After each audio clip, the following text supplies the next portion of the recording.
বিএনপির জামাতের ভাইরা একসাথে হয়ে আমাদের দাওয়াত দিত যে এই হুজুর হক কথা বলে, হুজুরকে আনো। এমন হয়ে গেল ভাই, এখন আপনারা আসলেই আমাদের কানের মধ্যে শুধু বলেন যে হুজুর রাজনৈতিক আলোচনা করবেন না। আমাদের রাজনৈতিক আলোচনা তো আপনাদের বিপক্ষে যাওয়ার কথা না, আমাদের রাজনৈতিক আলোচনা যাবে যারা চাঁদাবাজ তাদের বিপক্ষে, ঠিক না ঠিক? আমাদের রাজনৈতিক কোরআনের যে রাসূল ইসলামের যে রাজনৈতিক আলোচনা, এটা যাবে হচ্ছে যারা দুর্নীতিবাজ তাদের বিরুদ্ধে, যারা জনগণের ভোট আত্মসাৎ করে, জনগণের সম্পদ আত্মসাৎ করে, তাদের বিরুদ্ধে যাবে রসুলের রাজনৈতিক আলোচনা। আর এই রাজনৈতিক আলোচনা যদি কারো বিরুদ্ধে যায়, সে যদি বাধা দেয়, বাধা কেন, গুলি করে মেরে ফেললেও সরাতে পারবেন না। আমার 6 বছর বয়সে আমার মাকে আমি হারিয়েছি। ছোট্টবেলায় যে দুধমা হালিমাতুস সাদিয়া কোলে কাকে করে আমাকে বড় করেছে, সেই মা আমাকে দেখতে এসেছে, তাকে এই সম্মানটুকু আমি দিয়েছি। আল্লাহর হাবিব সাল্লাল্লাহু আলাইহি ওয়াসাল্লাম বলতেন, লাউ কতাআতা জিলদাক, মায়ের জন্য বাবার জন্য গায়ের চামড়াটা খুলে যদি পাপোশ বানিয়ে দেওয়া যায়, তবুও বাবা মার হক আদায় করা সম্ভব। আল্লাহ রাব্বুল আলামিন এমন একটা সময়ে আয়াতটা নাজিল করলেন, খন্দকের সময়, আহজাবের যুদ্ধের যে ঘটনাটা রয়েছে, খন্দকের ওই সময় আল্লাহর হাবিব সাল্লাল্লাহু আলাইহি ওয়াসাল্লাম যখন কষ্ট অবস্থায় ছিলেন, সাহাবায়ে কেরাম কষ্ট অবস্থায়, রাসূল সাল্লাল্লাহু আলাইহি ওয়াসাল্লাম দীর্ঘদিন যাবৎ খাবার নাই, রাসূল সাল্লাল্লাহু আলাইহি ওয়াসাল্লাম ক্ষুধার তাড়নায় নিজের পেটের মধ্যে পাথর বেঁধে রাসূল সাল্লাল্লাহু আলাইহি ওয়াসাল্লাম সাহাবীদের সাথে কাজে অংশগ্রহণ করেছিলেন, সাহাবায়ে কেরামও কাজ করছিলেন। এরকম কঠিন মুহূর্তে কাজ করতে করতে যখন আল্লাহর সাহায্য ওইভাবে আসতেছে না, মুনাফিক যারা ছিল, মুনাফিকরা পেরেশান হয়ে গেল, আল্লাহর সাহায্য কত দূর, মাতা নাসরুল্লাহ, আল্লাহর সাহায্য কোথায়, পেরেশান হয়ে গেল মুনাফিকরা। আচ্ছা বলেন তো, মুনাফিকদের কিছু খাইসলত এমন আছে না নাই, অল্পতেই হাই হুতাশ করে, আছে না ভাই? মুনাফিক কাকে বলে? এদিকেও যায় না এদিকেও যায় না, আছে না? ডাবল স্ট্যান্ডার্ড মেনটেন করে, যেদিকে বৃষ্টি ওইদিকেই ছাতা ধরে, আছে না নাই? বিগত 16 বছর জালেমের সহযোগিতা করেছে, এখন যখন জালেম পালাইছে নতুনভাবে রূপ বদলাইছে, আছে না নাই? সেই বড় হুজুর হয়ে বসে আছে, আছে না? তো এরকম মুনাফিক রাসূল সাল্লাল্লাহু আলাইহি ওয়াসাল্লামের জামানায়ও ছিল। তো মুনাফিকরা হায় হতাশ শুরু করে দিল যে এত কষ্ট তো সহ্য করা যাচ্ছে না, কিভাবে এটা সহ্য করে নেই। এই কঠিন মুহূর্তে ইমানদারদেরকে সাহস দেওয়ার জন্য, মুনাফিকদের এই অস্থিরতাকে কাটানোর জন্য আল্লাহ রাব্বুল আলামিন এই যে বিশ্বনবী ধৈর্যের সাথে পরিবেশটা মোকাবেলা করছেন, এটাকে আল্লাহ রাব্বুল আলামিন উল্লেখ করলেন।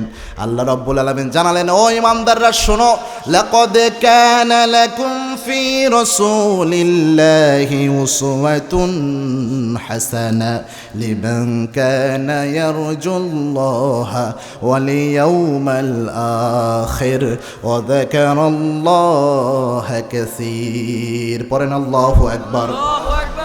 স্পষ্টভাবে আল্লাহ আয়াত নাজিল করলেন, লাকাদ কানা লাকুম, নিশ্চিতভাবে আল্লাহ রাব্বুল আলামিন ইমানদারদের জন্য আদর্শ বানিয়ে দিয়েছেন, ফি রাসূলুল্লাহ, রাসূলের মধ্যে উসওয়াতুন হাসানা, উত্তম আদর্শ। সুবহানাল্লাহ বলেন।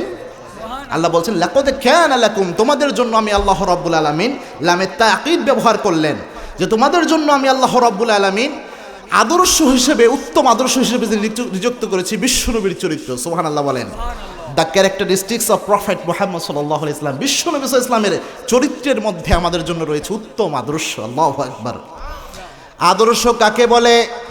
আদর্শ ওই জিনিসকেই বলে যেটা অনুকরণীয় এবং অনুসরণীয়, যেটা অনুকরণ করা যায়, অনুসরণ করা যায়, ওটাই হচ্ছে আদর্শ। এটা কি আদর্শ? এই পৃথিবীতে আর একটা মানুষ আপনি দেখাতে পারবেন না যাকে সব পেশার মানুষ অনুসরণ করতে পারে, পারবেন না আপনি। এই পৃথিবীতে খ্যাতির দিক থেকে কারা আদর্শ, এক নামে মানুষ চিনে, যেমন ধরেন ডক্টর জাকির নায়েক, এক নামে সবাই চিনে। বাংলাদেশে যদি দু একজনের নাম বলতে বলি, এক নামেই সবাই চিনে। দু একজনের নাম বলেন তো, নাম বললেই সবাই চিনে, একদম। ডক্টর মোহাম্মদ ইউনূস এক নামেই চিনে। আর দু একজন, আল্লামা দেলোয়ার হোসেন সাঈদী, নাম বললেই সবাই চিনে, ঠিক কিনা? নাম দিয়েই চিনে। তো আল্লামা সাঈদী রাহিমাহুল্লাহ খ্যাতির দিক থেকে, তাফসীরের আঙ্গিনায় তিনি অনন্য ব্যক্তিত্ব। আবার ইন টার্মস অফ পলিটিক্যাল পাওয়ার, রাজনৈতিক ক্ষমতা, এই যে পাওয়ারের দিক থেকে এক নামে চেনা যায়। বর্তমান আমেরিকার যে একটা পাঠা আছে, ওটার নাম কি জানো ভাই? Donald Trump. দেখবেন শুধু ফটর করে, 2 দিন পরে পরে যায় ইহুদিদেরকে মদত যোগায়, আর যায়া ফিলিস্তিনে যে হামলা হয় ওই জায়গায় উৎসাহিত করে, ঠিক না ব্যাঠিক?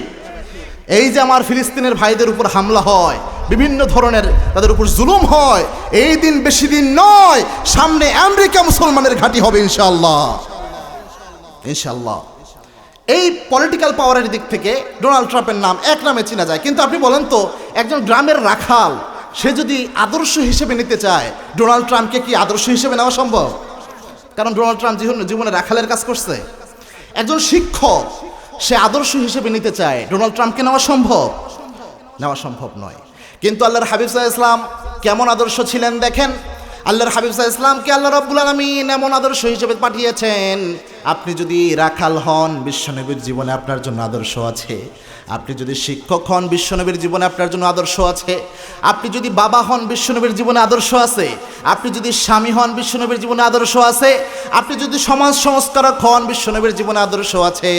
আপনি যদি রাষ্ট্রের প্রেসিডেন্ট হন, তবু আল্লাহর হাবিবের জীবনে আপনার জন্য আদর্শ আছে। সুবহানাল্লাহ। As a father, as a teacher, as a lawgiver, as a lawmaker, Muhammad is the superman in this world. আল্লাহর হাবিব সাল্লাল্লাহু আলাইহি ওয়াসাল্লাম স্বামী হিসেবে, শিক্ষক হিসেবে, সমাজ সংস্কারক হিসেবে এই পৃথিবীতে ছিলেন একজন সুপারম্যান। সুবহানাল্লাহ বলেন।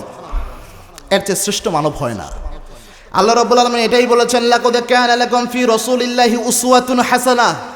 বিশ্বনবীর চরিত্রে তোমাদের জন্য আমি আল্লাহ রাব্বুল আলামিন আদর্শ রেখেছি।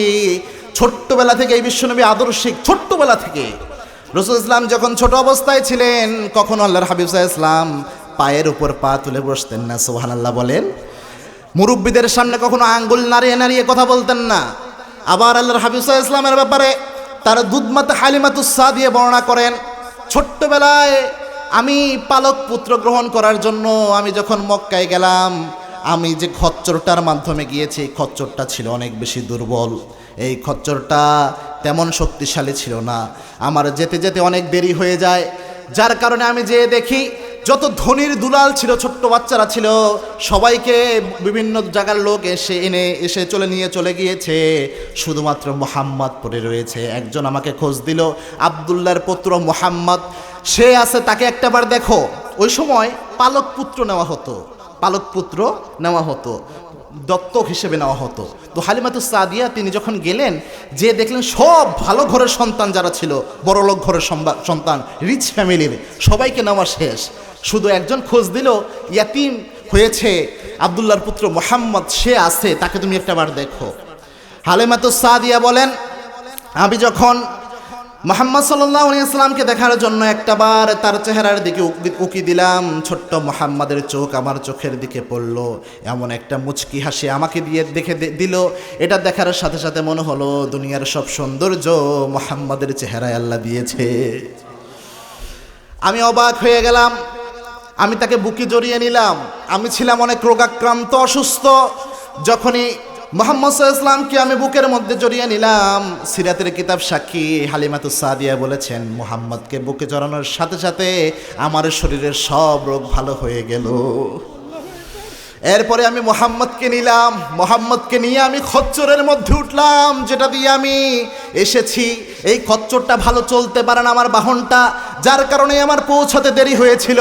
যখনই আমি খচ্চরের মধ্যে উঠলাম, আমার বাহনের মধ্যে উঠলাম, উঠার সাথে সাথেই আমার খচ্চরটা এমন জোরে দৌড়ানো শুরু করলো, আমার 1-1.5 ঘন্টা আগে যারা মক্কা ছেড়েছে তাদের খচ্চরকে পর্যন্ত আমি পার হয়ে গেলাম। আমি বাসায় গেলাম, আমার সন্তান আব্দুল্লাহ আমার বুকের দুধ পান করে। আমি মুহাম্মদকেও দুধ পান করাচ্ছিলাম, কিন্তু আমি লক্ষ্য করলাম ছোট্ট মুহাম্মদ শুধুমাত্র একটা স্তন থেকে দুধ পান করে, আরেক স্তন থেকে দুধ পান করে না। মুহাম্মদ আরেকটা স্তন তার দুধ ভাই যে আব্দুল্লাহ রয়েছে তার জন্য রেখে দেয়। 2 স্তনের দুধ পান করে না। ছোট্টবেলায় ভাইয়ের হক কিভাবে দিতে হয় এটার শিক্ষা দিয়েছেন মুহাম্মদ সাল্লাল্লাহু। আর আমার সমাজে ভাইয়ের জমি ঠকায় এমন লোক আছে না নাই? বোনের জমি আত্মসাৎ করে, আছে না নাই? আল্লাহর হাবিব দেখেন ছোট্টবেলা থেকে আদর্শ, ছোট্টবেলায় এটা দিয়েছেন। আবার আল্লাহর হাবিব সাল্লাল্লাহু আলাইহি ওয়াসাল্লাম ছোট্টবেলা থেকেই আদর্শ। আবার নবুয়তের পর বিশ্বনবীর চরিত্রে আদর্শ আছে না নাই? পারিবারিক জীবনে বিশ্বনবী আদর্শ আছে না নাই? স্ত্রীর সাথে কি আচরণ করতে হবে এটা বিশ্বনবীর থেকে শিখেন। আল্লাহর হাবিব সাল্লাল্লাহু আলাইহি ওয়াসাল্লাম যখন বাহির থেকে ঘরে ফিরতেন সরাসরি ঘরের মধ্যে প্রবেশ করতেন না, আগে খবর পাঠাতেন স্ত্রীদের কাছে যে আমি আসতেছি ঘরের মধ্যে, যাতে তার স্ত্রীর একটু সাজগোজ করতে পারে, তারা যেন একটু গোছাইতে পারে নিজেকে। আল্লাহর হাবিব সাল্লাল্লাহু আলাইহি ওয়াসাল্লাম স্ত্রীদের সাথে সুন্দর কথা বলতেন, স্ত্রীদের নিয়ে ঘুরতে বের হতেন। একজন স্ত্রী রসুলের, তিনি ঘোড়ার পিঠে উঠা পছন্দ করতেন। রাসূল সাল্লাল্লাহু আলাইহি ওয়াসাল্লাম তাকে একদিন ঘোড়ার কাছে নিয়ে গেলেন। ঘোড়ার কাছে নিয়ে যে রাসূল সাল্লাল্লাহু আলাইহি ওয়াসাল্লাম নিজের হাঁটু মোবারক গেড়ে দিলেন, গেড়ে দিয়ে নিজের হাতগুলো হাঁটুর উপরে এইভাবে রাখলেন, রেখে বললেন, স্ত্রী তুমি আমার হাতের মধ্যে পা দিয়ে তারপরে ঘোড়ার পিঠে উঠো। সুবহানাল্লাহ বলেন। তার স্ত্রী একটু ইতস্ততা করলো। আল্লাহর হাবিব সাল্লাল্লাহু আলাইহি ওয়াসাল্লাম বললেন, ঘোড়ার পিঠে ওঠার জন্য আমি তোমাকে সিঁড়ি বানিয়ে দিলাম। সুবহানাল্লাহ। আবার মা আয়েশা রাদিয়াল্লাহু তাআলা বর্ণনা করছেন, মুসলিম শরীফের বর্ণনা, আল্লাহর হাবিব সাল্লাল্লাহু আলাইহি ওয়াসাল্লামের সাথে আমি একসাথে খাবার খেতাম। মাঝে মাঝে আমি গ্লাসের যেই জায়গায় ঠোঁটটা লাগিয়ে পানি পান করতাম, আল্লাহর হাবিব সাল্লাল্লাহু আলাইহি ওয়াসাল্লাম ঠিক ওই জায়গায় ঠোঁট লাগিয়ে পানি পান করতেন। আমি হাড্ডি চুষে খেতাম, ওই হাড্ডি আবার চুষে খেতেন মুহাম্মদ সাল্লাল্লাহু আলাইহি ওয়াসাল্লাম। আবার আয়েশা রাদিয়াল্লাহু আনহা বলছেন, আমার যখন মাথা ব্যথা হতো আমি বিশ্বনবীর উরুর মধ্যে মাথাটা রাখতাম, আল্লাহর হাবিব সুন্দরভাবে আমার মাথায় হাত বুলাইয়া দিতেন। সুবহানাল্লাহ বলে, কি অনন্য সুন্দর। আর আমরা যাইয়া ঘরের মধ্যে ঢুকেই যত মেজাজ রয়েছে স্ত্রীকে কিলাইয়া সব ঠান্ডা করি, আছে না নাই?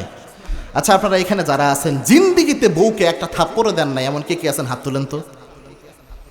বিয়েই করে নাই, আমি নিশ্চিত। ওই হাত তুলছে যুবক একজন। বিয়ে করছো তুমি? বিয়ে করছো? বিয়ে করে নাই, হাত তুলছে বলে। তার মানে ও কি গার্লফ্রেন্ডকে পিড়াই না নাকি? আল্লাহ ভালো জানে।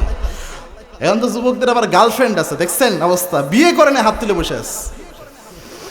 গত বছর ঝিনাইদাতে এমন এক প্রোগ্রামে আমি বললাম যে আপনারা কে কে স্ত্রীর গায়ে হাত তুলেন না, একটু হাত তুলেন।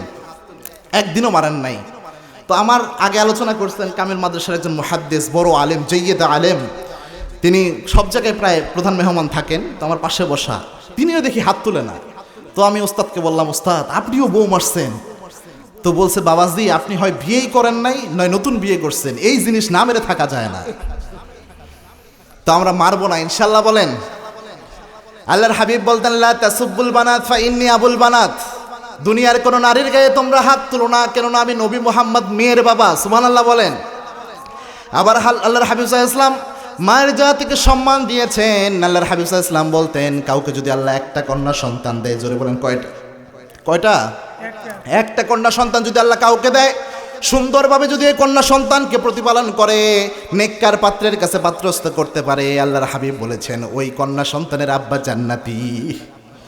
কাউকে যদি আল্লাহ দুইটা কন্যা সন্তান দান করে, দুইটা কন্যা সন্তানকে যদি সুন্দরভাবে লালন পালন করে, নেককার পাত্রের কাছে পাত্রস্থ করতে পারে, আল্লাহর হাবিব বলেছেন আনা ওয়া হুয়া কাহাতাইন, ওই কন্যা সন্তানের আব্বা এবং আমি নবী এইভাবে আল্লাহর জান্নাতে থাকবো। আল্লাহর হাবিব মেয়ের জাতিকে এইভাবে সম্মান দিয়েছেন। সুবহানাল্লাহ বলেন। যে নবী মেয়ের জাতিকে এত সম্মান দিলেন, মেয়ের জাতিকে এত মর্যাদা দিলেন, যেই সময় মেয়ে সন্তান জন্ম নিলে জীবন্ত পুঁতে ফেলা হতো, ওই সময় আল্লাহর হাবিব সাল্লাল্লাহু আলাইহি ওয়াসাল্লাম এই মর্যাদা দিলেন। ওই নবীকে নারী লোভী বলে গালি দেয় বাংলাদেশের কিছু কুলাঙ্গার, আছে না নাই?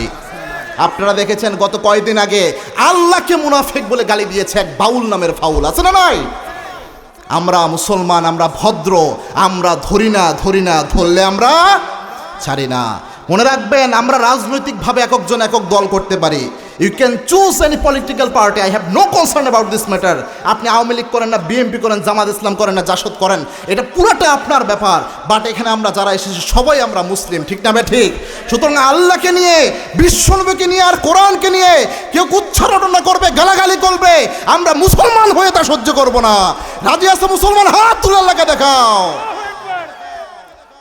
আল্লাহ কবুল করুন, আমরা পড়ি আমিন। ইসলামের ব্যাপারে, আল্লাহর ব্যাপারে, কোরআনের ব্যাপারে আর নবীর ব্যাপারে আমাদের কোনো ছাড় নাই। আবার কিছু প্রতিবন্ধী বুদ্ধিজীবী নামে তারা দেখবেন দালালি করে, এগুলো আছে না নাই? আল্লাহ হেদায়েত দান করুন। সুতরাং পারিবারিক জীবনে স্ত্রীর সাথে আল্লাহর হাবিব ইসলাম কি আদর্শ দিয়েছেন, রাসূল এটা জানালেন। পরিবারের মধ্যে সবচেয়ে মর্যাদাবান হচ্ছে আব্বা এবং মায়ের সাথে, বাবার সাথে কি আচরণ করতে হবে দেখেন। রাসূল যে আদর্শ, কি আদর্শ দিয়েছেন, রাসূলের ঘটনা দেখেন। একদিন আল্লাহর হাবিব সাল্লাল্লাহু আলাইহি ওয়াসাল্লাম মসজিদে নববীতে বসে এইভাবে আলোচনা করছিলেন। একজন শুকনা শরীরের মহিলা মসজিদে নববীর দিকে হেঁটে আসছিল। আল্লাহর হাবিব সাল্লাল্লাহু আলাইহি ওয়াসাল্লাম এটা দেখতে পেলেন। দেখতে পেয়ে আল্লাহর হাবিব সাল্লাল্লাহু আলাইহি ওয়াসাল্লাম এই হাদিসের কথা, কোরআনের কথা ছেড়ে আল্লাহর হাবিব সাল্লাল্লাহু আলাইহি ওয়াসাল্লাম উঠে গেলেন। উঠে যে দরজার কাছে গিয়ে ওই মহিলাকে রিসিভ করলেন। এরপরে মসজিদ নববীর মধ্যে বসালেন। বসানোর আগে রসুলের গায়ে যে চাদরটা ছিল, ওই চাদরটা রাসূল সাল্লাল্লাহু আলাইহি ওয়াসাল্লাম নিজের গা থেকে নামালেন, সুন্দরভাবে ভাঁজ করে মসজিদে নববীতে বিছিয়ে দিলেন। ওই মহিলা ওই চাদরের উপরে বসলো। আল্লাহর হাবিব সাল্লাল্লাহু আলাইহি ওয়াসাল্লাম ছাত্রের মতো তার সামনে বসলেন। দীর্ঘ সময় ওই মহিলার সাথে বিশ্বনবী কথা বললেন। এরপরে মহিলা বিশ্বনবীর গালে হাত দিয়ে এইভাবে সুন্দর করে আদর করে দিচ্ছে। আল্লাহর হাবিব সাল্লাল্লাহু আলাইহি ওয়াসাল্লাম চুপ করে রয়েছেন। ওই মহিলা যখন চলে যায়, আল্লাহর হাবিব সাল্লাল্লাহু আলাইহি ওয়াসাল্লাম দরজা পর্যন্ত তাকে আগায়া দিলেন। যত দূর দেখা যায় বিশ্বনবী তাকিয়ে থাকলেন। আল্লাহর হাবিব সাল্লাল্লাহু আলাইহি ওয়াসাল্লামকে সাহাবা একরাম বললেন, ইয়া রাসূলুল্লাহ, এটা কোন মহিলা বুঝলাম না। এই মহিলার জন্য আপনি নিজের চাদরে বিছাইয়া দেন, এই মহিলার জন্য আপনি নিজে আগায়া যান, এই মহিলাকে আপনি বিদায় দেন। যত দূর দেখা যায় মহিলার দিকে আপনি তাকায়া থাকেন। এটা কোন মহিলা ইয়া রাসূলুল্লাহ? আল্লাহর হাবিব সাল্লাল্লাহু আলাইহি ওয়াসাল্লাম বললেন, জন্মের আগে আমি আমার আব্বাকে হারিয়েছি, আমার 6 বছর বয়সে আমার মাকে আমি হারিয়েছি, ছোট্টবেলায় যে দুধমা হালিমাতুস সাদিয়া কোলে কাকে করে আমাকে বড় করেছে, সেই মা আমাকে দেখতে এসেছে, তাকে এই সম্মানটুকু আমি দিয়েছি। আল্লাহর হাবিব সাল্লাল্লাহু আলাইহি ওয়াসাল্লাম বলতেন, লাউ কতাআতা জিলদাক, মায়ের জন্য বাবার জন্য গায়ের চামড়াটা খুলে যদি পাপোশ বানিয়ে দেওয়া যায়, তবুও বাবা মার হক আদায় করা সম্ভব। আবার আল্লাহর হাবিব বলতেন, 3 শ্রেণীর ব্যক্তি আল্লাহর দরবারে দোয়া করতে দেরি হয়, দোয়া কবুল করতে দেরি। 1 নাম্বার মেহেকের হাদিস, 1 নাম্বার আব্বা আম্মা যদি কোনো সন্তানের জন্য দোয়া করে, দোয়া করতে দেরি হয়, কবুল করতে দেরি হয়। ওগো মা, তুমি এই ধরনের শ্রেষ্ঠ নেয়ামত, তোমারই পদতলে রয়েছে জান্নাত। ঠিক কি না? পৃথিবীর সব মানুষ কোনো না কোনো স্বার্থের জন্য দেখবেন আপনাকে ভালোবাসে, কিন্তু আব্বা এবং আম্মা একমাত্র নিঃস্বার্থভাবে আপনাকে ভালোবাসে। বিপদে পড়েন, কষ্টে পড়েন, আপনার স্ত্রীও বুঝবে না। আমি আমার প্র্যাকটিক্যাল লাইফে দেখছি, স্ত্রীকে বলে বোঝাতে হবে যে আমার কষ্ট, আমার মাকে বলতেও হয় না, আমার মা এমনি বুঝে আমার ছেলের মনে হয় কষ্ট হচ্ছে। কোথায় পাবেন এই নিয়ামত? মায়ের কদমে লুটে পড়েন, মায়ের কাছে দোয়া নেন। মায়ের কাছে দোয়া নিলে কপাল খুলে যায়। পৃথিবীর সমস্ত পীর সাহেব 1 গ্লাস পানিতে ফু দিবে, আর আপনার মা শুধু ওই গ্লাস পানিতে ফু দিবে। মায়ের দোয়া সবার আগে কবুল করবেন কে? সবার আগে কবুল হয়। দোয়া নেন, কপাল খুলে যাবে। আমার কণ্ঠে কয় হাজারবার আমার মায়ে ফু নিছি, এর কোনো শেষ নাই। আজকেও আসার সময় দেখা হয়েছে, আমি একটু বাসায় ঢুকেছি আমার মায়ের কাছ থেকে। উনি আসার সময় আমি যখন সফরে বের হই, আমাকে দোয়া করে ফু দিয়ে দিয়েছেন। সব সময় দোয়া করেন। একদম পৃথিবীতে এরকম রত্ন আর খুঁজে পাওয়া সম্ভব, যখন হারাবেন তখন বুঝতে পারবেন। এই জন্য মায়ের কাছে দোয়া নেন। মাকে অভিমান করে কিছু বললেও দেখবেন অল্পতে রাগ ভেঙে যায়। পৃথিবীর মানুষকে অভিমান করে রাগ করে কিছু বললে ওটা ক্ষোভ ধরে বসে থাকে, ঠিক না বে ঠিক? এই জন্য আল্লাহর হাবিব সাল্লাল্লাহু আলাইহি ওয়াসাল্লাম এই মা বাবার খেদমতের কথা বলতেন। আবার আল্লাহর হাবিব সাল্লাল্লাহু আলাইহি ওয়াসাল্লাম তার কাছে একবার এক সাহাবী আসলেন, এসে বললেন, মা হুয়া হাক্কু বিহুসনিস সাহাবাতি ইয়া রাসূলুল্লাহ, ইয়া রাসূলুল্লাহ, এই দুনিয়ায় যত মানুষ রয়েছে এর মধ্যে সবচেয়ে ভালো আচরণ আমার কাছে পাওয়ার অধিকার কে রাখে? আল্লাহর হাবিব বললেন, উম্মুক, তোমার মা। এরপরে কে? ইয়া রাসূলুল্লাহ, আল্লাহর হাবিব বললেন, উম্মুক, তোমার মা। এরপরে কে? উম্মুক, তোমার মা। 3 বার মায়ের কথা বললেন আল্লাহর হাবিব। চতুর্থবার গিয়ে আল্লাহর হাবিব বললেন, তোমার বাবা। 3 বার কেন বললেন? মুহাদ্দিস ইকরাম ব্যাখ্যা করেছেন, 3 জায়গায় মায়ের কষ্ট বেশি। কয় জায়গায়? আমাদের পেটে ধারণ করেন কে? এই যে 10 মাস পেটে ধারণ করেন, একটার পর একটা যন্ত্রণা সহ্য করেন কে? রাতের বেলায় যখন মা আমাদের পেটে ধারণ করে ঘুমাতে যায়, মা যখন ঘুমাতে যায়, পেটের মধ্যে যখন আমরা লাথি মারি, মায়ের ঘুমটা ভেঙে যায়। মা যখন একটু খাবার খেতে যায়, পেটের মধ্যে আমরা লাথি মারি, মায়ের খাওয়া হারাম হয়ে যায়, খেতে পারে না ব্যথায়। আবার মা যখন কোনো কিছু করতে যাবেন, কাজ করতে যাবেন, ওই সময় আমরা যখন পেটে নড়াচড়া করি, মা ওই সময়ও কষ্ট পায়, কাজটাও শান্তিতে করতে পারে না। আল্লাহর হাবিব সুসংবাদ দিয়েছেন, এই যে মায়েরা 10 মাস সন্তানকে পেটে ধারণ করে, রাতের বেলায় ঘুমাতে পারে না সন্তানের জন্য। 10 মাস রাতের বেলায় নফল নামাজ পড়লে যত সওয়াব হয়, সব আমল নামায় আল্লাহ তুলে দেয়। এই যে মায়েরা সন্তানকে পেটে ধারণ করার কারণে খাবার ঠিকভাবে খেতে পারে না, নফল রোজা রাখলে যে সোয়াব হয় মায়ের আমলনামায় উঠে যায়। আর সন্তান যখন মায়েদের প্রসব হয় সব গুনাহ আল্লাহ মাফ করে দেয়, সুবহানাল্লাহ। সুতরাং পেটে ধারণ করেন কে? মা। 2 নাম্বার কষ্ট। 3 নাম্বার হচ্ছে প্রসব বেদনা সহ্য করেন কে বলেন তো? বর্তমান বিজ্ঞান বলছে একটা মানুষ, স্বাভাবিক মানুষকে মোর দেন 45 ইউনিট, 45 ইউনিটের বেশি যদি তার শরীরে ব্যথা হয় সে ব্যক্তি মারা যেতে পারে। বাট যখন একজন মা একটা সন্তানকে পৃথিবীতে ভূমিষ্ঠ করে প্রায় 57 ইউনিট, 45 ইউনিট দূরের কথা, 50 ইউনিট দূরের কথা, 57 ইউনিট পর্যন্ত ব্যথা মায়ের শরীরের মধ্যে অনুভব হয়।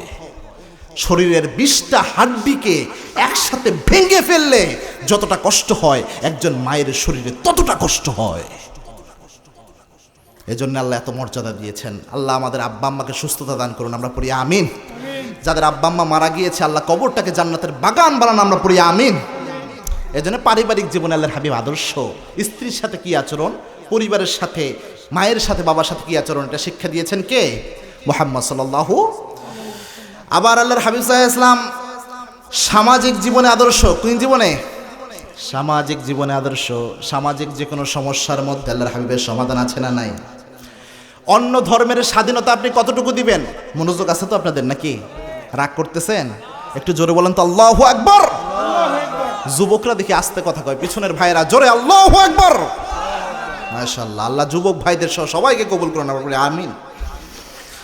সামাজিক অবস্থা, অন্য ধর্মের মুসলিম ভাইদের কি অধিকার দিবেন দেখেন। ওমর রাদিয়াল্লাহু আনহুর শাসনামল, ইসলাম যদি ক্ষমতায় আসে অনেকে মনে করে অন্য ধর্মের কোনো লোক হয়তো এরা রাখবে না, হুজুররা সব কাইটা সাফ করে ফেলবে। কি ইসলাম কি অধিকার দেয় একটু দেখেন। ওমর রাদিয়াল্লাহু আনহুর শাসনামল, এক মূর্তির যে ধর্মযাজক রয়েছে পাদ্রী, তিনি আসলেন খলিফা ওমরের কাছে, এসে বললেন, খলিফা আমাদের যে মূর্তিটা রয়েছে, মূর্তির যে নাক রয়েছে, নাকটা যেন কে ভেঙ্গে নিয়ে চলে গিয়েছে। মূর্তি আছে না ভাই, মূর্তির নাক কে যেন ভেঙ্গে নিয়ে চলে গেছে। পোলাপান তো অনেক দুষ্ট, কে ভাঙছে এটা তো বলা যায় না। সেদিন ওমর রাদিয়াল্লাহু আনহুর কাছে বিচার আসলো। ওমর রাদিয়াল্লাহু আনহু তখন রাষ্ট্রের প্রেসিডেন্ট, অর্ধ পৃথিবীর শাসক। ওমর রাদিয়াল্লাহু আনহু বললেন যে তোমার সন্দেহ হয় কাকে? ওই লোক তখন বলছে আমার সন্দেহ তো মুসলমানকেই হয়। ওমর রাদিয়াল্লাহু আনহু বললেন যাও একটু খুঁজে নিয়ে আসো, দেখো তুমি পাও কিনা।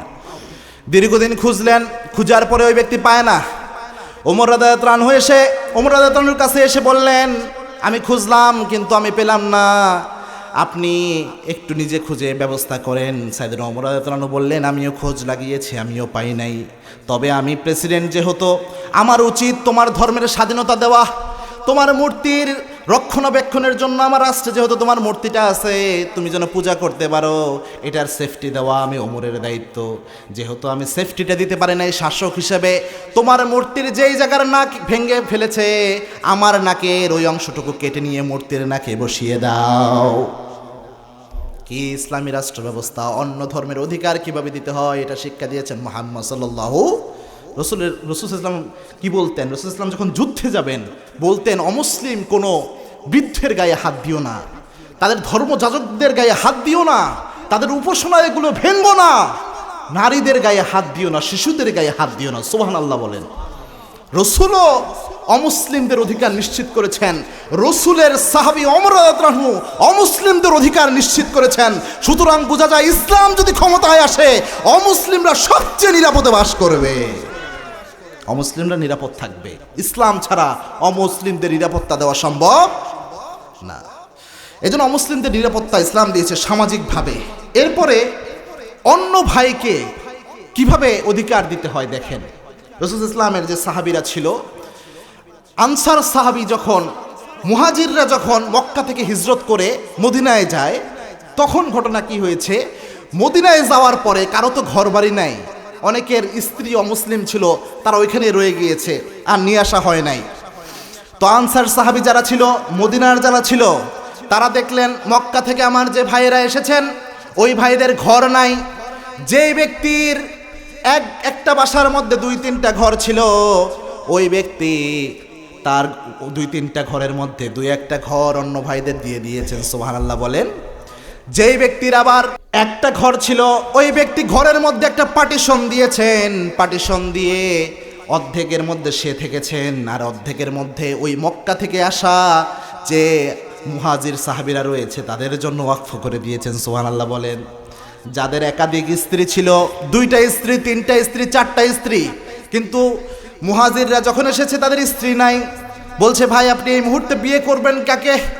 আপনার তো বিয়ে করার কিছু নাই, অন্য কোনো নারী ওই সময় অত বেশি মুসলিম হয় নাই, ভাই আপনার তো ঘরে রান্না বান্না করতে হবে, জীবনটা চালাতে হবে, আমার একাধিক স্ত্রী আছে, আমি আমার একটা স্ত্রীকে তালাক দিচ্ছি, আপনি ওই মহিলাকে পরে বিয়ে করে নিয়ে।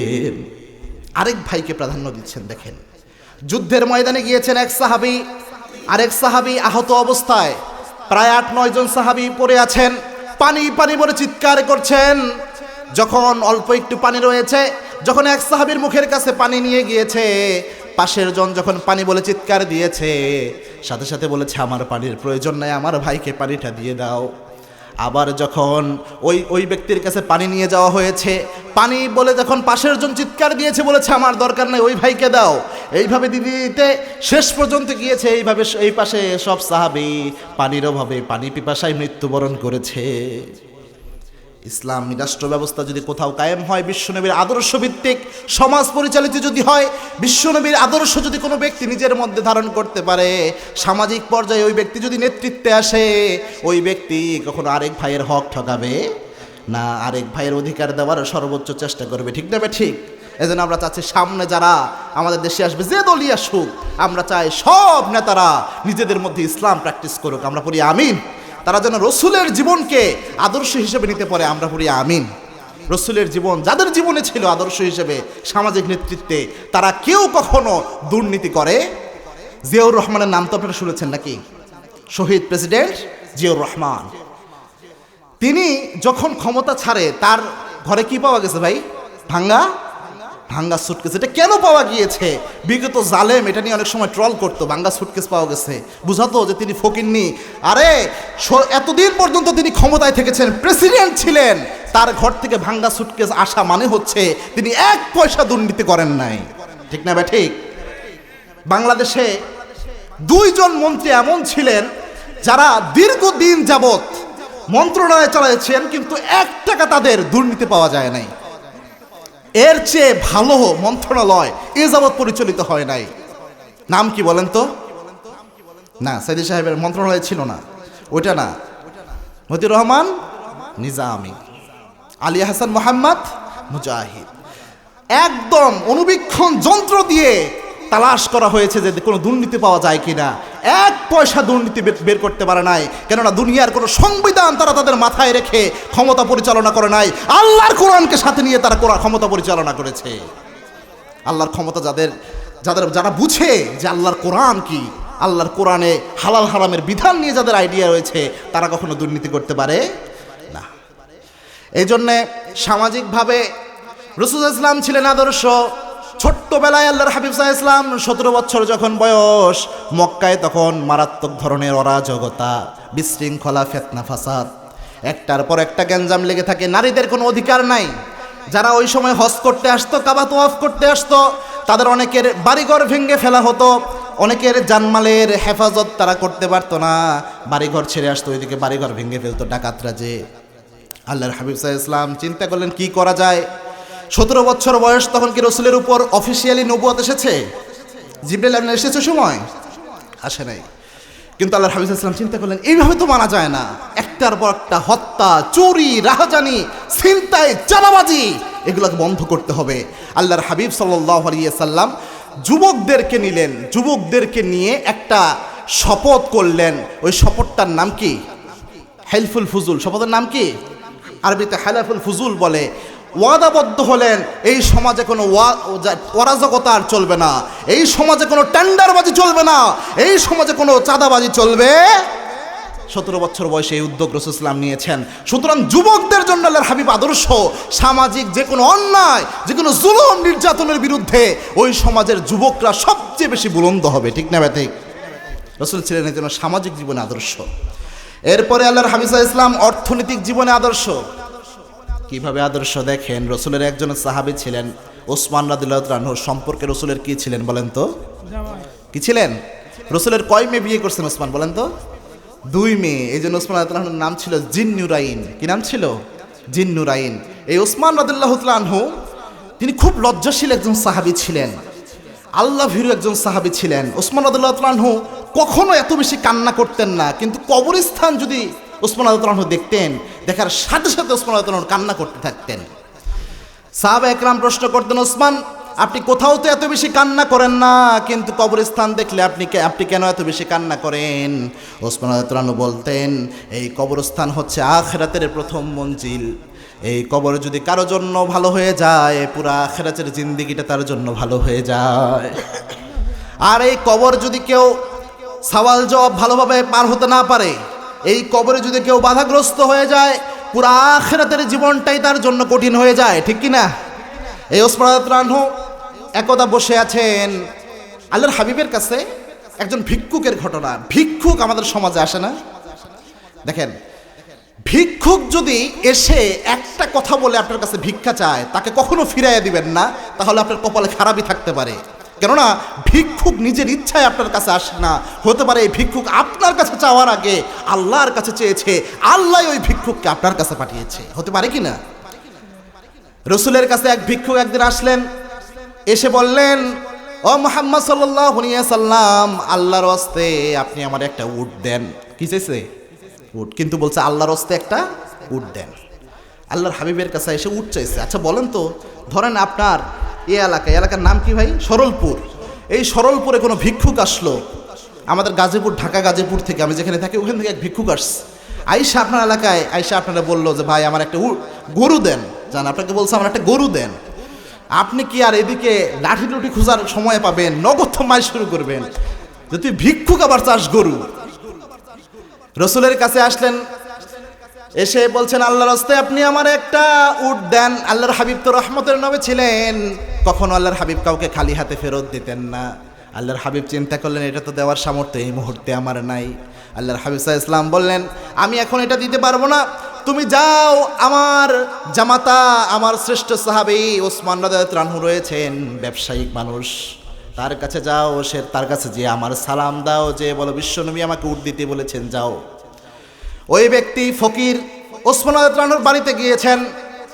বাড়িতে যেয়ে দেখেন ওসমান রাদিয়াল্লাহু তাআলা আনহুর সামনে বস্তা থেকে বাতাস তুলা উড়ায় নিয়ে যায়। ওসমান রাদিয়াল্লাহু তাআলা আনহু ওই তুলা বাতাস থেকে ধরে বস্তায় রাখে। ওই ভিক্ষুক দিছে দৌড়, এই কিপটা আমার দিবে উঠ, বাতাস তুলা উড়ায় নিয়ে যায়, এটা সহ্য করে না, ভয় পেয়ে গেছে। আবার রসুলের দরবারে যে হাজির, ইয়া রাসূলুল্লাহ, আমি জীবনে আমার কৃপণ দেখছি ইয়া রাসূলুল্লাহ, এমন কৃপণ আমি জীবনে দেখি না, 2-1টা তুলা উড়ে যায়, এটা সহ্য করে, ওটা ধৈর্য আবার বস্তায় রাখে।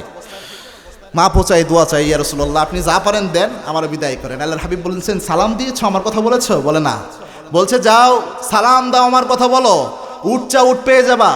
ওই ভিক্ষুক আবার গিয়েছেন, যে দেখেন পিঁপড়া চাউলের বস্তা থেকে চাউল নিয়ে যায়, পিঁপড়ার মুখ থেকে চাউল নিয়ে ওসমান আবার বস্তায় রাখে। ভিক্ষুক এবার আরো জোরে দৌড় দিছে। ভিক্ষুক কয় যে একটা পিঁপড়া, ছোট্ট একটা আল্লাহর প্রাণী, একটা চাউল খাবে, এটা সহ্য করে না, এই লোক আমার উট দিবে তো মাইরা ফেলবে আমারে সোজা। আর ওই সময় তো তরবারি আশপাশ দিয়ে থাকতো। ভিক্ষুক আবার রসুলের দরবারে যে হাজির, যে বলছি ইয়া রাসূলুল্লাহ মাপ চাই, দোয়াও চাই, ইয়া রাসূলুল্লাহ আপনি আমার যা পারেন দেন, উনার কাছে আমার পাঠায়েন না। পিঁপড়ার মুখ থেকে চাউল নিয়ে আবার বস্তায় রাখে, ইনি কেমনে আমার উট দিবে আমার বুঝে আসে না। আল্লাহর হাবিব সাল্লাল্লাহু আলাইহি ওয়াসাল্লাম বললেন যাও। এবার ভিক্ষুক গিয়েছেন, যে কোনো কথা বলে না। ওসমান রাদিয়াল্লাহু আনহু বলছেন, কি ব্যাপার, তুমি বারবার আমার কাছে আসো, কিছু বলো না, আবার ঘুরে যাও, ঘটনাটা কি? ওই ভিক্ষুক বলছেন আমাকে আল্লাহর হাবিব সাল্লাল্লাহু আলাইহি ওয়াসাল্লাম পাঠিয়েছেন, আপনাকে সালাম দিতে বলেছেন, এবং বলেছেন একটা উট আপনাকে আমাকে প্রদান করতে, একটা উট আপনি আমারে দিবেন। ওসমান রাদিয়াল্লাহু আনহু বললেন, ওই যে বিশাল উটের আস্তাবল দেখা যায়, যে উটটা তোমার পছন্দ হয়, ওই উটটা তুমি নিয়ে নাও। ভিক্ষুক গেছে, যে প্রথম উটটা ধরে টান দিছে। উটের একটা বৈশিষ্ট্য হচ্ছে, প্রথম উট যেই দিকে যায়, পিছনের উটগুলো তার সাথে সাথে সেই দিকে যায়। যখন ওসমান রাদিয়াল্লাহু আনহুর ওই আস্তাবল থেকে ওই ভিক্ষুক প্রথম উটটা ধরে যখন টান দিয়েছে, পিছনে পুরা ওই ঘরের মধ্যে যত উট ছিল সব পিছনে পিছনে যাওয়া শুরু করেছে। সাহাবে একরাম ওসমান রাদিয়াল্লাহু আনহুকে বললেন, ওসমান, আপনি যে ভিক্ষুককে উট দিয়েছেন, এমন একটা উট ধরে সে টান দিয়েছে, পিছনে সব উট যাওয়া শুরু করেছে। ওসমান রাদিয়াল্লাহু আনহু বললেন, সবগুলো উট তারে দিয়ে দাও। ওই ভিক্ষুক দেখতেছে সব উট আমার দান করে দিচ্ছে। ভিক্ষুক চিন্তা করছে কাম সারছে, চাইছে একটা দেয়, সবগুলা ভেজাল থাকতে পারে, আবার দাঁড়াইছে। ওসমান রাদিয়াল্লাহু আনহু কাছে আসছে, এসে বলছে, আমি বুঝলাম না, পিঁপড়ার মুখ থেকে থাপ্পড় মেরে আপনি চাউল নিয়ে আবার বস্তায় রাখেন, বাতাস তুলা উড়াইয়া নিয়ে যায়, আপনি পছন্দ করেন না, তুলা ধরে আবার বস্তার মধ্যে রাখেন। কিন্তু আপনার কাছে আমি একটা উট চেয়েছি, উট তো দিয়েছেন পুরা, উটের আস্তাবল পুরাটাই আমারে দান করে দিলেন, এটা আমার বুঝে আসলো না। সাইয়েদনা ওসমান রাদিয়াল্লাহু আনহু বললেন, আমি এই যে তুমি আমাকে দেখেছ যে আমি পিঁপড়ার মুখ থেকে চাউল নিয়ে বস্তার মধ্যে রাখি, বাতাস তুলা উড়াইয়া নিয়ে যায়, ওই তুলা ধরে আবার বস্তার মধ্যে রাখি। এই তুলা এবং চাউল হচ্ছে জনগণের চাউল, জনগণের একটা সম্পদ। আমার সামনে যদি নষ্ট হয় আর আমি ওসমান যদি এর দায়িত্ব ঠিকভাবে পালন না করি, এটা যদি আমি আমানতের হেফাজত করতে না পারি, কিয়ামতের এই কঠিন ময়দানে আল্লাহ রাব্বুল আলামিন আমাকে আসামির কাঠগড়ায় দান করে দিবে, আমাকে আল্লাহ রাব্বুল আলামিন আসামির কাঠগড়ায় দাঁড় করিয়ে দিবে। এই জন্যে আমি এই জিনিসগুলোকে হেফাজত করেছি। কিন্তু যে উট তুমি আমার কাছে চেয়েছো, এগুলো আমার ব্যবসায়ী উট, আমার সম্পদ, তুমি আমার কাছে চেয়েছো, এই জন্য সবগুলা উট আমি আল্লাহর রাস্তায় দান করে দিয়েছি। এরকম নেতা যদি একজন থাকতো, জনগণের গম আর চাউল আর চুরি হইতো। কিন্তু আমার দেশে এটার উল্টা আছে না নাই? বরাদ্দ হয় 5 কোটি, সাধারণ মানুষ তো দূরের কথা, চেয়ারম্যান পর্যন্ত আসতে আসতে হয়ে যায় এটা 5 লাখ, আছে না নাই? আসতে আসতে 5 লাখ, কি হয়েছে? বাকি টাকা উপরে খেয়ে ফেলছে। এই যে কোন উপরে, এই উপরে আর খুঁজে বের করা সম্ভব? কিয়ামতের এই কঠিন ময়দানে একজন নেতা যখন আল্লাহর দরবারে উঠবেন, আল্লাহ তো দাঁড় করাবেন, আল্লাহকে ছেড়ে দেবেন? ইয়াউমা নাদউ কুল্লু উনাসিম বিইমামিহিম, সব নেতাদেরকে আল্লাহ রাব্বুল আলামিন দাঁড় করাবেন, ইন্ডিভিজুয়ালি দাঁড় করাবেন, ফারদন বিফারদিন। নেতা সাহেব উঠবে, আল্লাহর হাবিব সাল্লাল্লাহু আলাইহি ওয়াসাল্লাম বলেছেন, বহু লোকের পেট হবে উহুদ পাহাড়ের সমপরিমাণ, কেননা পেটের মধ্যে জনগণের চাউল ডাউল যা আছে সব ঢুকাইছে। বাংলাদেশের বহু এমপি মন্ত্রী যখন, নেতা সাহেব যখন উঠবে, দেখা যাবে পেটের মধ্যে হচ্ছে রাস্তার ইট পাথর, আছে না? বরাদ্দ আসে রাস্তার ইট পাথর যা আছে, পায়খানার স্ল্যাব পর্যন্ত খাইয়া ফেলে, আছে না নাই?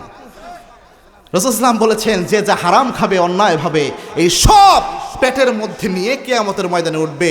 আমার মনে হয় বিশ্বের কোন দেশের এমপি মন্ত্রী নেতাদের পেটে পায়খানার স্ল্যাব যাবে না, যেটা বাংলাদেশে যাবে। ঠিক না বে ঠিক? আল্লাহ এই দেশটাকে হেফাজত করুন, আমরা পড়ি আমিন। আমাদের পরে মালয়েশিয়া, সিঙ্গাপুর, এরা দেখেন কত উন্নত হয়ে গিয়েছে তারা, কিন্তু আমার দেশ এখনো ওই পরিমাণ উন্নত হতে পারলো না, একমাত্র দুর্নীতির কারণে। ঠিক না বে ঠিক? এই দুর্নীতি যদি বাংলার জমি থেকে বিদায় করতে হয়, আল্লাহর কোরআনের বিকল্প কিছু নাই, আল্লাহর কোরআন দিয়ে সম্ভব। নেতাদের সেন্সের মধ্যে, নেতাদের আদর্শের মধ্যে রসুলের আদর্শ ঢুকাইয়া দেন, দেখবেন দুর্নীতি এমনিই বাদ দিয়ে দিবে। ঠিক না ভাই ঠিক? আল্লাহ এমন নেতা আমাদের এনে দিন, আমরা পড়ি আমিন। এই জন্যে নেতৃস্থানীয় অবস্থায় কিভাবে আদর্শ মানতে হবে আল্লাহর হাবিব এটাও শিক্ষা দিয়েছেন। আবার আল্লাহর হাবিব সাল্লাল্লাহু আলাইহি ওয়াসাল্লাম সামাজিক কার্যক্রম পরিচালনা যেভাবে করেছেন, অর্থনৈতিক দিকেও আল্লাহর হাবিবের বিভিন্ন অ্যাক্টিভিটি আছে না নাই? অর্থনীতি কিভাবে পরিচালিত হবে একটা দেশের। রাসূল সাল্লাল্লাহু আলাইহি ওয়াসাল্লাম যখন রাষ্ট্রের প্রেসিডেন্ট হলেন, আগে যে সুদ ভিত্তিক সিস্টেম ছিল, এখন সুদ ভিত্তিক চলছে না, সব জায়গায় তো সুদে চলে। এই যে সুদ, এই সুদের বিরুদ্ধে আন্দোলন তৈরি করেছেন মুহাম্মদ সাল্লাল্লাহু আলাইহি ওয়াসাল্লাম। রাসূল সাল্লাল্লাহু আলাইহি ওয়াসাল্লাম যাকাত ভিত্তিক অর্থনীতি দিলেন।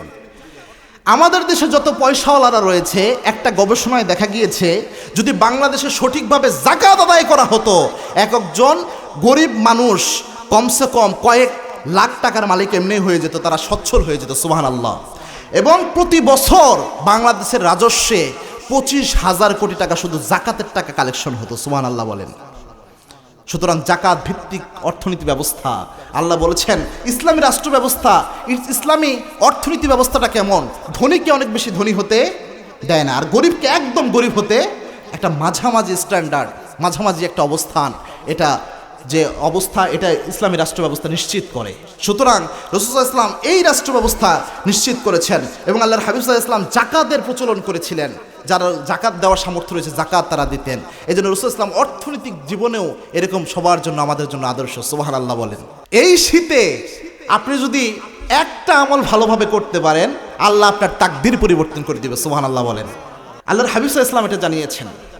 আল্লাহর হাবিব সাল্লাল্লাহু আলাইহি ওয়াসাল্লাম জানিয়েছেন, কোনো ব্যক্তি যদি শীতের মধ্যে, প্রচণ্ড শীতে যখন ঠান্ডা পানি, এই ঠান্ডা পানি দিয়ে যদি সুন্দরভাবে অজু করে, অজু করার পর কোনো ব্যক্তি যদি গুনার কথা চিন্তা করে 2 রাকাত নামাজ আদায় করে, আল্লাহর কাছে চোখের পানি ফেলে মাপ চায়, ওই ব্যক্তির সারা জীবনের গুনাহ মাফ করে আল্লাহ তার জান্নাতি হিসেবে ঘোষণা করে দেয়। কি মর্যাদা! সুবহানাল্লাহ। শীত মুমিনের জন্য বসন্তকাল। শীত কি? বসন্তকাল। এই জন্য শীতের মধ্যে বেশি আমল করবেন। শীতের মধ্যে কষ্টও বেশি, আমলের মর্যাদাও বেশি। শীতের মধ্যে রাসূল সাল্লাল্লাহু আলাইহি ওয়াসাল্লাম রাতকে রাত দাঁড়িয়ে থাকতেন আল্লাহর হাবিব সাল্লাল্লাহু আলাইহি ওয়াসাল্লাম, এবং রাসূল সাল্লাল্লাহু আলাইহি ওয়াসাল্লাম তার সাহাবে একরামকে উৎসাহিত করতেন শীতের মধ্যে বেশি আমল করার জন্য। এবং শীতের সময় রাত ছোট থাকে না বড় থাকে? বড় থাকে। এই পুরা রাতটা যেহেতু লম্বা থাকে, রাসূল সাল্লাল্লাহু আলাইহি ওয়াসাল্লামের একটা সুন্নাহ ছিল, রাসূল সাল্লাল্লাহু আলাইহি ওয়াসাল্লাম এশার আগে খাবার খাইতেন। এটা জানেন আপনারা? রাসূল সাল্লাল্লাহু আলাইহি ওয়াসাল্লাম রাতের বেলায় এই একটা সুন্নাহ মানতেন, যার কারণে রাসূল সাল্লাল্লাহু আলাইহি ওয়াসাল্লামের জীবন একদম মৃত্যুর আগ পর্যন্ত রাসূল সাল্লাল্লাহু আলাইহি ওয়াসাল্লাম সুস্থ ছিলেন। বর্তমান বিজ্ঞান প্রমাণ করেছে, কেউ যদি রাসূলের এই সুন্নাহটা মানতে পারে, ওই ব্যক্তি মিনিমাম 200 থেকে 300 রোগ থেকে বেঁচে যায়। সুবহানাল্লাহ বলেন। রাসূল সাল্লাল্লাহু আলাইহি ওয়াসাল্লাম রাতের বেলায় যখন রাসূলের সামনে খাবার আসতো এবং এশার নামাজের সময় আসতো, ইজা জাল আশা ওয়াল আইশা, রাসূলের সামনে যখন এশার সময় চলে আসতো, আবার রাতের খাবারটাও আসতো, আল্লাহর হাবিব সাল্লাল্লাহু আলাইহি ওয়াসাল্লাম আগে খাবার খেতেন, তারপরে এশার নামাজ দাঁড়াতেন, এরপরে নামাজ পড়তেন আল্লাহর হাবিব। এরপরে আল্লাহর হাবিব সাল্লাল্লাহু আলাইহি ওয়াসাল্লাম একটু হাঁটাহাঁটি করতেন, মরুভূমিতে বিচরণ করতেন, মাঝে মাঝে স্ত্রীকে নিয়ে মরুভূমিতে হাঁটতেন চাঁদনি রাতে। মা আয়েশা রাদিয়াল্লাহু তাআলা আনহা বলছেন, আল্লাহর হাবিব মাঝে মাঝে রাতের বেলায় আমাকে নিয়ে বের হতেন, বলতেন আয়েশা চলো তো একটু দৌড় প্রতিযোগিতা দেই। আয়েশাকে বলতেন, আয়েশা ওই যে দূরে একটা জায়গা দেখা যায়, ও আয়েশা চলো একটা দৌড় দেই। দিতেন দৌড়। রাসূল ইসলাম ইচ্ছা করেই আয়েশা রাদিয়াল্লাহু তাআলা আনহাকে জিতিয়ে দিতেন, কেননা যদি জোরে দৌড় বিশ্বনবী দেয়, পৃথিবীর কারো শক্তি নাই রাসূলের আগে যাওয়ার। কেননা বুখারীর হাদিস, আল্লাহর হাবিব সাল্লাল্লাহু আলাইহি ওয়াসাল্লাম জানিয়েছেন, জান্নাতের 40 জন তরুণের শক্তি আল্লাহ একা আমার শরীরে দান করেছেন। সুবহানাল্লাহ বলেন। মুহাদ্দিসিন ইকরাম ব্যাখ্যা করেছেন, জান্নাতের 40 জন তরুণ মানে রাসূল সাল্লাল্লাহু আলাইহি ওয়াসাল্লামের শরীরে এই দুনিয়ায় যে যুবক মানুষরা রয়েছে, 400 যুবক বা 4000 যুবকের শক্তি আল্লাহ বিশ্বনবীর শরীরে দিয়েছেন। মক্কার সবচেয়ে বড় কুস্তিগির যে ছিল, 3 বার তাকে থাপ্পড় মেরে অজ্ঞান করে ফেলেছেন মুহাম্মদ সাল্লাল্লাহু, 3 বার হারিয়েছেন। এই যে রাসূল সাল্লাল্লাহু আলাইহি ওয়াসাল্লাম রাতের বেলায় স্ত্রীকে নিয়ে এইভাবে যখন দৌড় দিতেন, ইচ্ছা করে তার স্ত্রীকে জিতিয়ে দিতেন। আবার রাসূল সাল্লাল্লাহু আলাইহি ওয়াসাল্লাম বলতেন, আয়েশা চলো আবার আজকে একটা দৌড় দিই, ওই দিন তো তুমি আমাকে হারাইছিলা। আসলে তো রাসূল ইচ্ছা করে জিতাই দিয়েছে। এই দিন আর রাসূল সাল্লাল্লাহু আলাইহি ওয়াসাল্লাম ইচ্ছা করে জিতান নাই, আল্লাহর হাবিব নিজে জিতে গেছেন। আয়েশা রাদিয়াল্লাহু তাআলা আনহা বলছেন, আজকে আমি একটু খেয়ে অনেক ভারী হয়ে গেছি, যার কারণে আপনার সাথে পারিনি, আরেকদিন দেখাই দেবো। সুবহানাল্লাহ বলেন। স্ত্রীর সাথে খুনসুটি করতে তো রাসূল তো এই খাবারের পরে স্ত্রীদের নিয়ে মরুভূমিতে হাঁটতেন। বর্তমান বিজ্ঞান প্রমাণ করেছে, রাতের বেলায় যারা খাবার খেয়েই ঘুমাতে যায়, এদের খাবার হজম প্রক্রিয়ায় একটা মারাত্মক সমস্যা হয়। শরীরের যে মেটাবলিজম রয়েছে এখানে ব্যাঘাত ঘটে এবং হজম প্রক্রিয়া এটা সমস্যা সৃষ্টি করে, যার কারণে রাতে খাবার খেয়েই ঘুমাতে গেলে আপনার শরীরে বাজে কোলেস্টেরল জন্ম নেবে এবং শরীরে এই যে হার্টে যে ব্লক হয়, বিভিন্ন ধরনের রোগ হয়, ডায়াবেটিস হয়, এই সব কিছুর জন্য কারণ হচ্ছে রাতের খাবারটা আপনার সঠিকভাবে হজম হয় না, শরীরে অতিরিক্ত মেদ বা বাজে কোলেস্টেরল তৈরি হয়, যার কারণে আপনার শরীরে রোগ ব্যাধি বাসা বাঁধে। তো বর্তমান বিজ্ঞান প্রমাণ করেছে, কোনো ব্যক্তি যদি এশার আগ মুহূর্তে ওই সময় যদি খেতে পারে, এরপরে এশার নামাজ, এরপরে একটু হাঁটাহাঁটি করে সে যদি ঘুমাতে যায়, এর মধ্যে তো খাবার হজম হয়ে যায়, এরপরে ঘুমাতে গেলে ওই ব্যক্তিকে আল্লাহ রাব্বুল আলামিন অনেক ধরনের রোগ থেকে আল্লাহ এমনিই বাঁচায় দেয়। সুবহানাল্লাহ। রাসূল ইসলামের সুন্নাহ ছিল এই রাতের বেলায়। এই জন্য চেষ্টা করবেন, যেহেতু লম্বা রাত, আপনারা এশার আগে খাবার খাবেন, এরপরে একটু হাঁটাহাঁটি করে তাড়াতাড়ি ঘুমাতে যাবেন। এরপরে ইনশাআল্লাহ রাতের বেলায় শেষ সময় উঠে 2 রাকাত নামাজ যদি আপনি আল্লাহর জন্য আদায় করতে পারেন, আপনার তাকদীর আল্লাহ পরিবর্তন করে দিতে পারে ইনশাআল্লাহ বলেন। তো রাসূল হচ্ছে আমাদের জন্য আদর্শ। আমরা বলছিলাম অর্থনৈতিক জীবনে আল্লাহর হাবিব আদর্শ।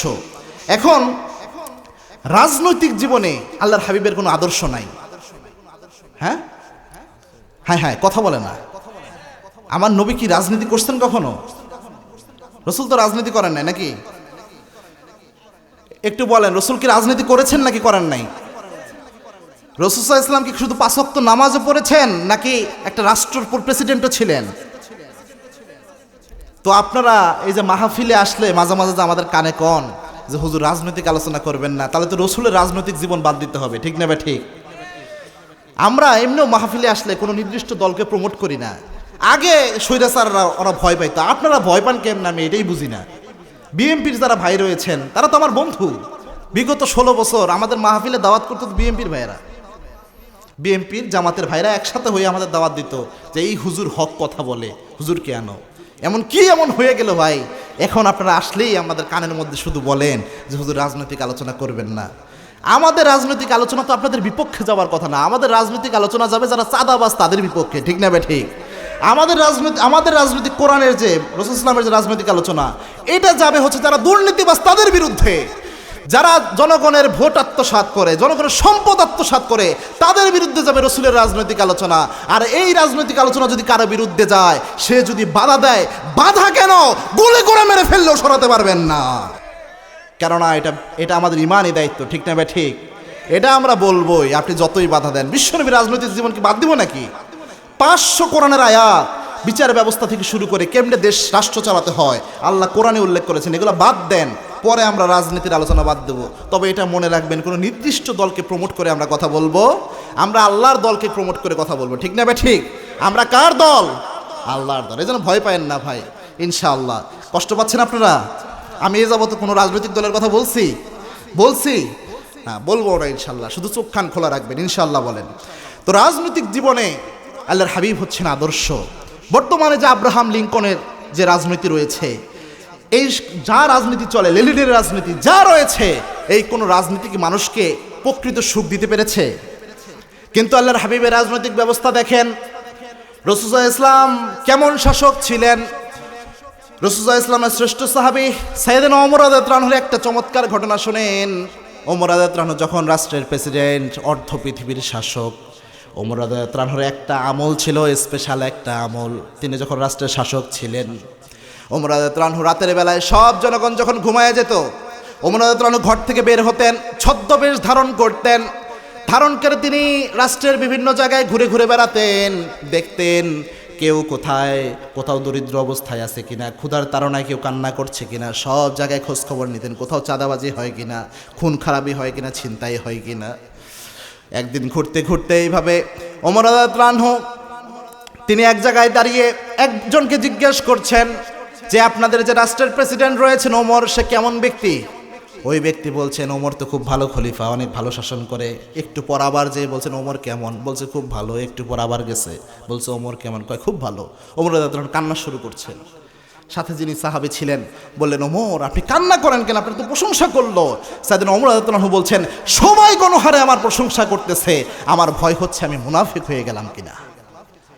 কেননা মুনাফিকের অন্তরে তো মিনিমাম আমার জন্য ভয় থাকা উচিত। ওমর রাদিয়াল্লাহু আনহু কান্না শুরু করেছেন।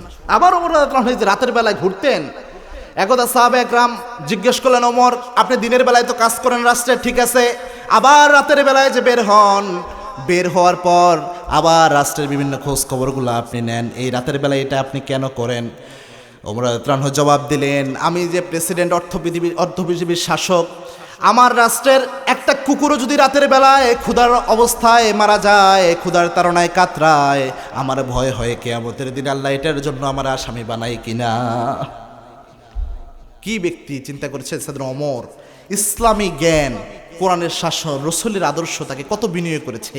এবং তিনি যে রাজনীতি পরিচালনা করেছেন ওমর রাদিয়াল্লাহু আনহু, তার সময়ে স্বামী স্ত্রীর গ্যাঞ্জাম লাগলেও সুষ্ঠু সমাধান দিতেন। সুবহানাল্লাহ করে। আচ্ছা স্বামী স্ত্রীর গ্যাঞ্জাম লাগে কিনা এলাকায়? হ্যাঁ লাগে। বউ পিটান আপনারা মাঝে মাঝে?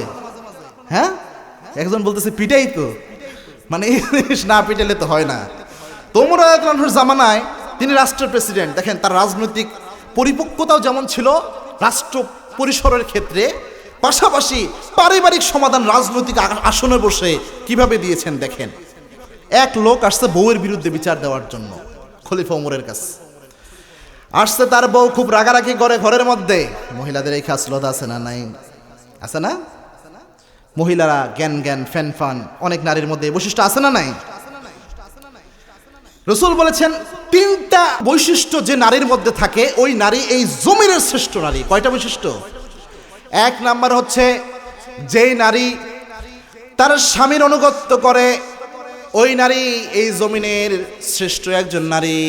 2 নাম্বার বৈশিষ্ট্য হচ্ছে যেই নারীকে দেখলে তার স্বামীর অন্তরের মধ্যে একটা প্রশান্তি অনুভব হয়, স্বামীর মন খুশি হয়ে যায়, ওই নারী হচ্ছে আল্লাহর জমিনের শ্রেষ্ঠ নারী।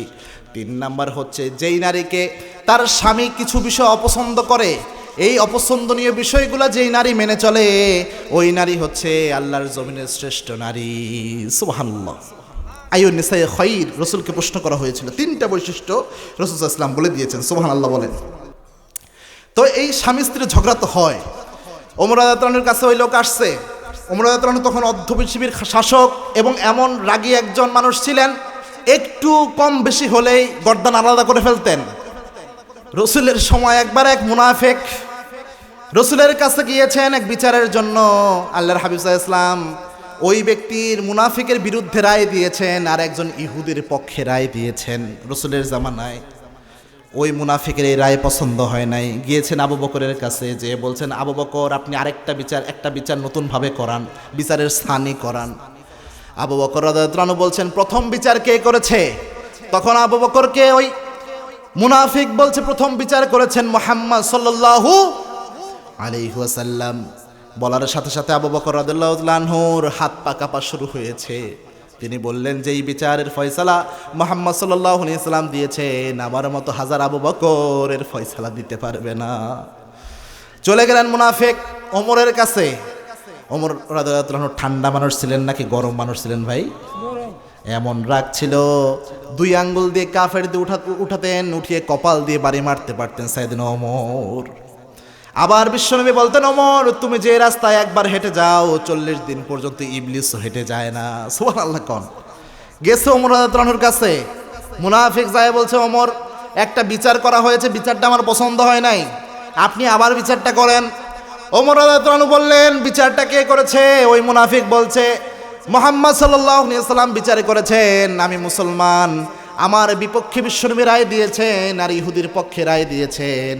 ওমর রাদিয়াল্লাহু আনহু বললেন বিচার কি তোর পছন্দ হয় নাই? কয় না। কয় একটু দাঁড়া, আমি ঘর থেকে একটু আসি। ঘরে যে খোলা তলোয়ার একটা আনছেন, কোনো কথা নাই, এক কোপ দিয়ে গর্দান আলাদা করে ফেলেছেন। আল্লাহর হাবিব সাল্লাল্লাহু আলাইহি ওয়াসাল্লাম চিন্তা করলেন ওমর একজন মুসলমানের রক্ত ঝরাবেন, এই চিন্তা যখন আনবেন তখনই আল্লাহ কোরআনের আয়াত নাযিল করেন ফালা ওয়া রাব্বিকা লা ইউমিনুন। ইয়া রাসূলুল্লাহ খবরদার ওই ব্যক্তিকে আপনি ইমানদার বলবেন না যে ব্যক্তি আল্লাহর হুকুম অনুযায়ী বিচার মেনে নেয় না, যে ব্যক্তি আল্লাহর কোরআনের বিচার মানতে পারে না, ওই ব্যক্তি ইমানদার হতে পারে না। যে ব্যক্তি শুধু নামাজ পড়ে 5 ওয়াক্ত, রমজানের রোজা রাখে, হজ করে যাকাত দেয়, কিন্তু ইসলামী রাষ্ট্র ব্যবস্থা চায় না, আল্লাহর কোরআনের হুকুমত চায় না, আল্লাহর কোরআনের বিচার ব্যবস্থা চায় না, ওই ব্যক্তি প্রকৃত ইমানদার হতে পারে। আফাতুমিনুনা বিবাদিল কিতাব ওয়া তাকফুরুনা বিবাদ, কোরআনের কিছু অংশ মানবেন, শুধু সুবিধা মতো কিছু আইন মানবেন, আর যেগুলো একটু অসুবিধা মনে হবে মানবেন না। আল্লাহ বলছেন উলাইকা হুম কাফিরুনা হাক্কা, এরা হলেন নির্ভেজাল কাফের। নাউজুবিল্লাহ বলেন। তাই ওমর রাদিয়াল্লাহু আনহু তিনি তো গরম মানুষ, তো ওই যে বলতেছিলাম স্বামী স্ত্রীর ঘটনা, তো এক লোক তার স্ত্রীর সাথে গ্যাঞ্জাম, ওমর রাদিয়াল্লাহু আনহুর দরবারে আসছে বিচার দেওয়ার জন্য। এই একটা জিনিস যদি কোনো স্বামী স্ত্রী তাদের জীবনে মানতে পারে, জিন্দেগিতে স্বামী স্ত্রীর ঝগড়া হবে না। এই ঘটনা থেকে আপনারা পেয়ে যাবেন ইনশাআল্লাহ। ওই লোক আসছে স্বামী স্ত্রীর ঝগড়ার জন্য ওমর রাদিয়াল্লাহু আনহুর কাছে বিচার দিতে। সাইয়েদনা ওমর রাদিয়াল্লাহু আনহু বসে আছেন। ওই লোক যখন সাইয়েদনা ওমর রাদিয়াল্লাহু আনহুর ঘরের কাছে এসেছেন, এসে দেখেন ঘর থেকে একজন নারীর কণ্ঠ শোনা যায়, খুব করে তার স্বামীকে বিভিন্ন বিষয়ে অভিযোগ করছেন, অভিমান করে বিভিন্ন অভিমানের কথাবার্তা বলতেছেন।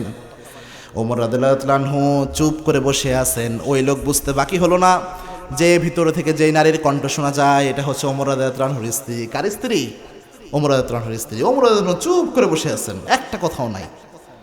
ওই লোক চিন্তা করছে ওমর রাদিয়াল্লাহু আনহু এত রাগী মানুষ, ইনার মতো এত দাপুটি মানুষ এই মক্কায় মদিনায় কেউ নাই, এই মক্কা মদিনার কেউ তার সাথে কুস্তিতে পারে না, লড়াই করে পারে না। তিনি তার স্ত্রী এত জোরে রাগারাগি করতেছে, তিনি চুপ করে বসে আছে, ইনার কাছে আমি কি বিচারটা দিতে পারি? ইনার ঘরে তো দেখি একই অবস্থা। ওই লোক চলে যাচ্ছে। সাইয়েদনা ওমর রাদিয়াল্লাহু আনহু দেখলেন ওই একটা লোক আসছিল আবার চলে যায়। ওমর রাদিয়াল্লাহু আনহু বললেন, ভাই আপনি আমার কাছে এসেছিলেন, আবার চলে যাচ্ছেন কেন? ওই লোক বলছেন, ওমর যেই কারণে আসছিলাম আমার কাম হয়ে গেছে। ওই লোককে ওমর রাদিয়াল্লাহু আনহু বললেন, ভাই আসেন। মসজিদে নববীতে নিয়ে বসালেন, বসিয়ে বললেন, ভাই কি সমস্যা বলেন। বলছে, ওমর আসছিলাম, আমার বউ আমার সাথে খুব চিল্লাফাল্লা করে, খালি অভিযোগ দেয়, সারাদিন কানের কাছে শুধু জ্ঞান জ্ঞান করে, ফ্যান ফ্যান করে। আসছিলাম আপনার কাছে একটু বিচার দেব, আপনি রাষ্ট্রের প্রেসিডেন্ট, পৃথিবীর খলিফা, সব সমস্যার সমাধান দেন। আসছিলাম একটু আমার বউয়ের বিরুদ্ধে বিচার দিব, তাই সা দেখে আমার বউয়ের চেয়ে আপনার বউয়ের অবস্থা আরো বেশি খারাপ। আমার বউ যেই কাজ করে আপনার বউ সেই কাজ। নারীরা তো বাকাহারের সৃষ্টি। আল্লাহর হাবিব বলতেন, রিফকন বিল কাওয়ারির, নারীদের সাথে কোমল আচরণ করো, কেননা এরা বাকাহারের সৃষ্টি। আবার আল্লাহর হাবিব সাল্লাল্লাহু আলাইহি ওয়াসাল্লাম বলতেন যে একবার উটের পিঠে রাসূলের স্ত্রীরা যাচ্ছিল। আল্লাহর হাবিব সাল্লাল্লাহু আলাইহি ওয়াসাল্লাম সাহাবা একরামকে বললেন যে তোমরা যে উট টানতেছো আমার গ্লাসগুলোর দিকে খেয়াল রাখো। মানে রাসূলের স্ত্রীদের গ্লাসের সাথে তুলনা করতেন। আচ্ছা, গ্লাস যে আছে আমাদের বাসায়, গ্লাস কি অনেক স্টিলের একটা গ্লাস, ওটাকে যেভাবে আমরা আসার দিতে পারি, কাচের গ্লাসকে আসার দিতে পারি? রাসূলুল্লাহ ইসলাম স্ত্রীদেরকে কাচের গ্লাসের সাথে তুলনা করলেন, মানে এদেরকে সফটলি হ্যান্ডেল করতে হয়। একটা কাচের গ্লাসকে পরিষ্কার করতে যেমন আস্তে আলতো আলতোভাবে এটাকে পরিষ্কার করতে হয়, স্ত্রী অনেক সময় বাঁকাতেরা আচরণ থাকবে, স্ত্রীকে ওইভাবে আস্তে ধীরে কন্ট্রোল করে নিতে হয়। সুবহানাল্লাহ বলে। ওই লোক যখন এই কথা বলছে যে ওমর আমার বিচার হয়ে গেছে, আমি পেয়ে গেছি, আপনার স্ত্রী এত কথা বলতেছে আপনি চুপ করে রয়েছেন। সাইয়েদনা ওমর রাদিয়াল্লাহু আনহু বললেন, ভাই এই যে ঘরটা রয়েছে, ঘরটা কার? সাময়িক মালিকানা কার? ওই লোক বলছেন, ওমর আপনার। ওমর রাদিয়াল্লাহু আনহু বললেন, এই যে ঘরের জিনিসপাতিগুলো রয়েছে, এই জিনিসপাতিগুলা কার? বলছে, ওমর আপনার। সন্তানগুলা কার? ওমর আপনার। আমার জামা কাপড়গুলার ধোয়ার আসল দায়িত্ব কার? বলছে, ওমর আপনার। তো একটা নারী তার আব্বাকে ছেড়ে, আম্মাকে ছেড়ে, নিজের পরিবারকে ছেড়ে আমার ঘরে এসেছেন, আমার ঘরে একটার পর একটা কাজ সে করতেছেন, আমার ঘরটাকে গুছিয়ে রাখতেছেন, আমার সন্তানদের দেখে রাখতেছেন, তার দুই একটা কথাও যদি আমি শুনতে না পারি, স্ত্রীর কি অধিকার আমি ওমর দান করলাম। সুবহানাল্লাহ। তো এখান থেকে আমল পাওয়া যায়, স্ত্রী যদি রেগেও যায় স্বামী চুপ থাকতে হবে, অভিমান করে কিছু বলতেছে চুপ থাকতে হবে। আবার স্বামী রেগে গিয়েছে, স্ত্রীর চুপ থাকতে হবে, নীরবতা পালন করতে হবে। এই জিনিসটা যদি, ফর্মুলাটা যদি জীবনে মানতে পারেন, ভাইয়ের সাথে বাবির কখনো গ্যাঞ্জাম লাগবে? মানতে পারবেন তো ইনশাল্লাহ? নাকি বউ একটু অভিমান করে কথা বলতেছে, মন খারাপ বা একটু শরীর খারাপ লাগতেছে, একটা অভিমান করে আপনারা নয় বললই, আপনি বললেন শয়তান তুই এটা বললি কে, এই ধরে কিল শুরু করলেন, এটা করলে সংসার টিকবে? অল্প দিনের দুনিয়া, স্ত্রীর সাথে ভালো আচরণ করবেন। আল্লাহর হাবিব বলতেন, খিয়ারুকুম লিনিসাইকুম, তোমাদের মধ্যে ওই ব্যক্তি আল্লাহর কাছে সেরা যে তার স্ত্রীর কাছে সেরা। সুবহানাল্লাহ বলেন। এই কথা বলে আল্লাহর হাবিব বলেছেন, আমি নবী মুহাম্মদ আমার স্ত্রীদের কাছে সবচেয়ে সেরা। সুবহানাল্লাহ বলেন। এজন্য স্ত্রীর সাথে কেমন আচরণ করতে হয়, স্ত্রীর সাথে ফয়সালা, রাজনৈতিক ফয়সালাও সাইয়েদনা ওমর রাদিয়াল্লাহু আনহু দিয়েছেন। আবার রাজনৈতিক অঙ্গনে আল্লাহর হাবিব সাল্লাল্লাহু আলাইহি ওয়াসাল্লাম খুব চৌকস ব্যক্তিত্ব ছিলেন। কিভাবে, কোন জায়গায় কি করতে হবে, কার সাথে কি অ্যাটিটিউড শো করতে হবে, এটা বুঝতেন মুহাম্মদ সাল্লাল্লাহু আলাইহি ওয়াসাল্লাম। এজন্য আল্লাহর হাবিব সাল্লাল্লাহু আলাইহি ওয়াসাল্লামকে যেন আমরা রাজনৈতিক জীবনেও আদর্শ হিসেবে মানতে পারি, আল্লাহ আমাদের তৌফিক দান করুন, আমরা পড়ি আমিন। একটা বিচারের কথা শুধু বলি, এই যে চোর যদি চুরি করে তার শাস্তি কি ইসলামে বলেন তো আপনারা? হ্যাঁ, হাত কেটে দেওয়া। রাসূল সাল্লাল্লাহু আলাইহি ওয়াসাল্লামের জামানায় ফাতেমা নামে একজন মেয়ে চুরি করেছিল। ফাতেমা, রাসূল ইসলামের মেয়ের নাম কি ছিল? ফাতিমা রাদিয়াল্লাহু তাআলা আনহা। আল্লাহর হাবিব সাল্লাল্লাহু আলাইহি ওয়াসাল্লামের কাছে সাহাবা একরাম এসে বললেন, ইয়া রাসূলুল্লাহ, ইসলামের বিধান যদিও চুরি করলে হাত কেটে দেওয়া, কিন্তু ফাতেমা নামে যেই মেয়েটা চুরি করেছে, এই মেয়েটা অনেক উচ্চ বংশের মেয়ে, অনেক প্রভাবশালী বংশের মেয়ে, ইয়া রাসূলুল্লাহ, এর হাত যদি কাটা হয় ওই বংশের সাথে একটা গ্যাঞ্জাম লেগে যেতে পারে, আমাদের ইসলামী রাষ্ট্রের সাথে তাদের একটা দ্বন্দ্ব লেগে যেতে পারে। আল্লাহর হাবিব সাল্লাল্লাহু আলাইহি ওয়াসাল্লাম আগুনের মতো রেগে গেলেন। রেগে যেয়ে বললেন, আমার মেয়ে ফাতেমাও যদি আজকে চুরি করত, আল্লাহর যে বিধান হাত কাটা, এই বিধান থেকে আমি 1 ইঞ্চি পরিমাণ পিছপা হতাম না। সুবহানাল্লাহ। আচ্ছা আপনারা বলেন তো, বাংলাদেশে যে চুরি হয়, যে ডাকাতিগুলো হয়, এই যে বিভিন্ন জায়গায় জুতা চুরি হয়, এগুলো তো সব শেষরা চোর। ইসলামী রাষ্ট্র যদি কায়েম হয়, জুতা চোরের বিচার হবে না, যারা কলমের খোঁচায় 1000 কোটি টাকা পাচার করে তাদের বিচার হবে আগে। অভাবের চোর যারা, তাদের বিচার পরে, আগে স্বভাবের চোর যারা, এগুলো ধরা হবে। ঠিক না ভাই? ঠিক। যদি কোনো নেতা জনগণের সম্পদ চুরি করে আর তার যদি হাত কেটে দেওয়া হয়, তার হাত দেখলেই পাবলিক বুঝবে, যেই জায়গায় যাক, যেই প্রান্তেই যাক, পাবলিক বুঝবে এই নেতা হচ্ছে আলহাজ গরুচোর, আলহাজ গমচোর, আছে না নাই? এই জন্য ইসলাম হাত কাটার বিধান দিয়েছে। মনে হবে, আপনার কাছে মনে হতে পারে যে এত কঠিন বিধান, একটা হাত যদি কাটা হয় প্রকাশ্য দিবালোকে সব মেড ইনস্ট্রিমেন্ট মিডিয়ায় যদি প্রচার করা হয়, আর কোনো নেতা গমচুরি আর ভোটচুরির সাহস পারবে না। এই জন্য ইসলামী রাষ্ট্র ব্যবস্থার বিধানগুলাই এরকম, আমরা যেন পালন করতে পারি। আল্লাহ তৌফিক দান করেন, আমরা পড়ি আমিন। এই জন্য রাজনৈতিক জীবনে এটা। এরপরে আন্তর্জাতিক জীবন যদি আপনি দেখেন, আন্তর্জাতিক জীবনেও আল্লাহর হাবিব আদর্শ সর্বোপরি সব ক্ষেত্রে আদর্শ হচ্ছেন মুহাম্মদ সাল্লাল্লাহু আলাইহি ওয়াসাল্লাম। আমাদের জীবনে আমরা যা করি, যা চলি, যেদিকে যাই, সবখানে বিশ্বনবীর আদর্শ আছে না নাই? জোরে বলেন। এই জন্য আল্লাহর হাবিব সাল্লাল্লাহু আলাইহি ওয়াসাল্লামের আদর্শ সবটাই মানতে হবে। রাসূল সাল্লাল্লাহু আলাইহি ওয়াসাল্লামের আরেকটা আদর্শ রয়েছে, আমরা যে জীবনযাপন করতেছি, মৃত্যুর, সবাইকে মৃত্যুর স্বাদ গ্রহণ করতে হবে কিনা বলেন তো? কুল্লু নাফসিন যায়িকাতুল মাউত, প্রত্যেক প্রাণী মৃত্যুর স্বাদ গ্রহণ করতে হবে। Everyone has to take the taste of death. কিন্তু আল্লাহর হাবিবের একটা সুন্নাহ ছিল, আল্লাহর হাবিব সাল্লাল্লাহু আলাইহি ওয়াসাল্লাম সব সময় দোয়া করতেন, আল্লাহ যেন মৃত্যু যেহেতু হবেই, শাহাদাতের মৃত্যু যেন আল্লাহ দান করে। সুবহানাল্লাহ বলেন। এই লাস্ট ফিনিশিং টাচটা আল্লাহর কাছে আমরা সবাই দোয়া করি, আল্লাহ যেন আমাদের শাহাদাতের মৃত্যু দান করেন, আমরা পড়ি আমিন। আরও আস্তে কোন আমিন। শাহাদাতের মৃত্যু যদি কারো নসিব হয়, বিশ্বনবী সাল্লাল্লাহু আলাইহি ওয়াসাল্লাম জানিয়েছেন যে পিঁপড়া কামড় দিলে যতটা কষ্ট হয়, এর চেয়ে কম কষ্ট হয় শাহাদাতের মৃত্যুতে। সুবহানাল্লাহ বলেন। রাসূল সাল্লাল্লাহু আলাইহি ওয়াসাল্লাম সারা জীবন, রাসূল প্রেসিডেন্ট ছিলেন তাও এই দোয়া করতেন, ওমর রাদিয়াল্লাহু আনহু প্রেসিডেন্ট ছিলেন তবুও এই দোয়া করতেন যে আল্লাহ আপনি আমার মৃত্যু যেহেতু দিতেই হবে, হে আল্লাহ আপনি আমার শাহাদাতের মৃত্যু দান করেন। সুবহানাল্লাহ বলেন। নিজের জন্য এটা রাসূল আদর্শ। আপনি আপনার জীবনে কি দোয়া করবেন ভাই? আপনার মৃত্যুটা যেন ঈমানের উপর হয়, শাহাদাতের মৃত্যু যেন হয়। আল্লাহ কবুল করুন, পড়ুন আমিন। মরতেই হবে যখন শহীদি মরণ দিও আমাকে। পারেন এটা আপনারা? মরতেই হবে যখন শহীদি মরণ দিও আমাকে, শাহাদাতে জানি শুধুই জীবন, সে জীবন দিও আমাকে। মরতেই হবে যখন শহীদি মরণ দিও আমাকে। পড়েন আমিন। রোগে শোকে মরণ দিও না আমায়, বিপদে মুসিবতে নিও না আমায়, এমন মরণ দিও চোখ বুঝলেই যেন দেখি তোমাকে।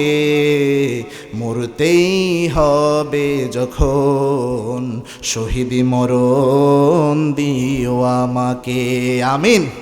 একটা লাইন কবুল হয়ে গেলেই জীবাণু জ্বালা, ঠিক না? ঠিক। আমাদের মৃত্যু যদি হয়, আর মৃত্যু যদি ইমানের মৃত্যু না হয়, তাহলে কোনো লাভ আছে? এই যে এটা মসজিদের উপলক্ষে, মসজিদের কল্যাণে যে মাহফিলটা হয়েছে উন্নয়ন কল্পে, এই মসজিদের সাথে আমরা সম্পর্কও রাখবো যাতে আমাদের আখিরাতটা সুন্দর হয়, ঠিক না? ঠিক। যাতে আমাদের মৃত্যুটা ইমানের সাথে হয়। ইমানের সাথে মৃত্যু হলে ওই ওর চেয়ে বড় কপালওয়ালা আর কেউ হতে পারে? ইমানের পথে অবিচল থেকে আমার মরণ যেন হয়, তোমারই কাছে মিনতি আমার, ও গো রহিম দয়াময়। ইমানের পথে অবিচল থেকে আমার মরণ যেন হয়। পড়েন আমিন। আরও আসতে বলেন আমিন। তাহলে আজকে আমরা আলোচনা করলাম বিশ্বনবী সাল্লাল্লাহু আলাইহি ওয়াসাল্লাম হচ্ছেন আমাদের জন্য একমাত্র আদর্শ। তাহলে যদি আপনাকে জিজ্ঞেস করে যে আপনার আদর্শর নাম কি, এক শব্দে বলবেন মুহাম্মদ সাল্লাল্লাহু। আল্লাহ নির্ধারণ করেছেন সূরা আহজাবের 21 নম্বর আয়াতে আপনার আদর্শ হচ্ছে মুহাম্মদ সাল্লাল্লাহু আলাইহি ওয়াসাল্লাম। আর আপনি যদি বলেন যে আমার আদর্শ হচ্ছে অমুক নেতা, আপনার ঈমান থাকে? এটা আল্লাহর বিরুদ্ধে কথা হয় কিনা? এই কোরআনের আয়াতের বিপরীতে যায় কিনা?